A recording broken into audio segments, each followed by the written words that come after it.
Hello everyone, দেখো আজকে মাত্র দুটো উপকরণ দিয়ে বানিয়েছি এরকম হেলদি অ্যান্ড টেস্টি প্যানকেক। বাচ্চারা সবসময় একই রকম জিনিস পছন্দ করে না, একটু অন্যরকম কিছু দিলে ওরাও একটু খুশি মনে খায়, আর বাচ্চারা খুশি মানে তো আমরা মায়েরাও খুশি। এটা আমার মেয়েরও অনেক পছন্দের একটা খাবার। তো যদিও এটা আজকে আমি মাত্র দুটো উপকরণ যেমন সুজি আর কলা দিয়ে বানিয়েছিলাম, এটা অনেক রকমভাবেই বানানো যায়। তো নেক্সট কোনো ভিডিওতে তোমাদের সাথে পুরো রেসিপিটা শেয়ার করব।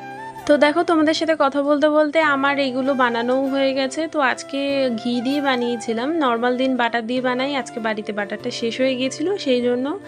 আর আমার মেয়ের রিয়াকশান দেখে তো বুঝতেই পারছো ও কতটা ভালোবাসে, কিন্তু একটু গরম ছিল সেটাতেও হাত দিয়ে একটু ছ্যাঁকা খেয়ে গেছে। এটা সত্যিই খুবই টেস্টি হয়, আমার মেয়ের জন্য বানিয়ে আমিও তো একটা দুটো খেয়ে ফেলি। তো তোমরাও তোমাদের বাচ্চাদের জন্য ট্রাই করতে পারো। রেসিপিটা চাইলে আমার নেক্সট ভিডিওতে শেয়ার করব। তো এখন সবাইকে টাটা, বাই বাই, দেখা হবে পরে একটা ভিডিওতে।